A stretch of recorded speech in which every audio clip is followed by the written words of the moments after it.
Okay, Jelay. Okay, tiga saan ka? Taga Aurora, Zamboanga del Sur po. Zamboanga del Sur. Bumati ka doon. Andun si nanay mo. Hello po, Mama, Papa. Sa ako mga igso. Matagal ka na ba dito sa Manila?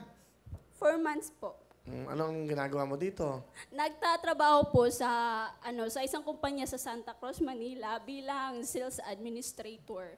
Administrator. Okay. Umiiyak to eh. Oh. Ba't ka nagpunta ng Manila? Bakit mo naisipan bumiyahe rito? Para po sa kanila ni Mama, Papa. Tsaka matulungan ko din yung mga kapatid ko nagtatrabaho kasi malaki na po ako. Ilan ba kayo magkakapatid? Masipag po Papa ko, mga 11 po. 11. Pang-ilang ka? Bunso.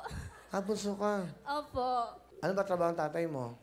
Pangingisda lang po. Ang nanay mo? Ang nanay ko po, siya po yung nagtitinda sa mga kinukuha ni Papa sa dagat po. Siya po yung nagpupunta sa palengke po, tapos ako po yung kumakanta kung saan po siya pumupunta. Singing prom, di kasi sila eh.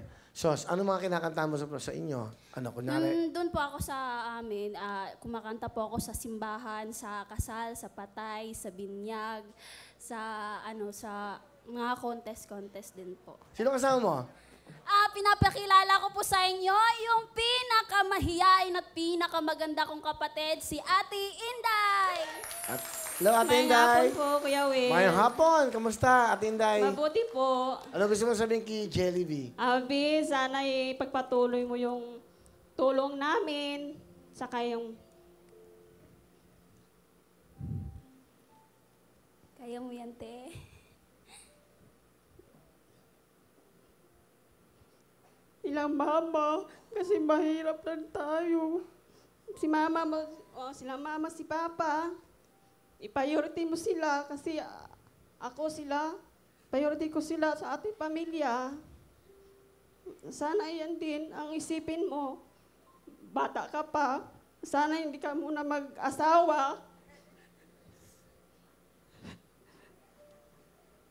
Kasi ngayon may boyfriend ka.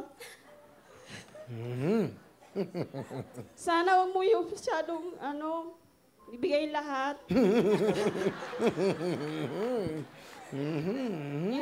Yung pagmamahal mo ba, huwag mo masyadong 100%. Unahin mo muna yung pangarap mo. Sa tingin mo, ilang % lang dapat? Hindi, sa totoo. Hindi, sa pagmamahal. Kasi nga, may magulang pa siya, di ba?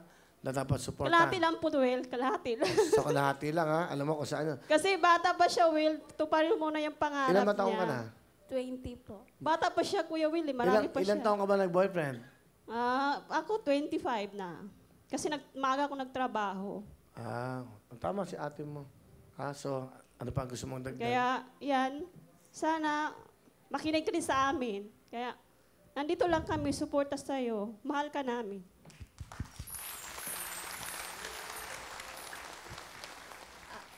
Ate Inday, kabalo ko nga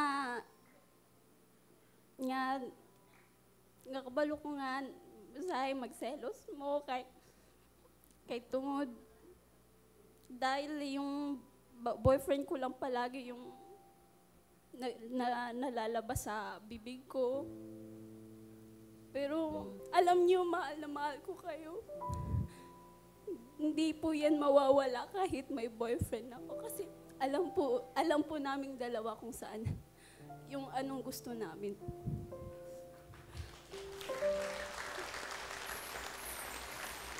Palapakan niyo ang magkapatid na to, si ating Inday at si Jelay from Zamboanga del Sur. Palapakan po natin si Jelay. Jelay, meron kang 10,000!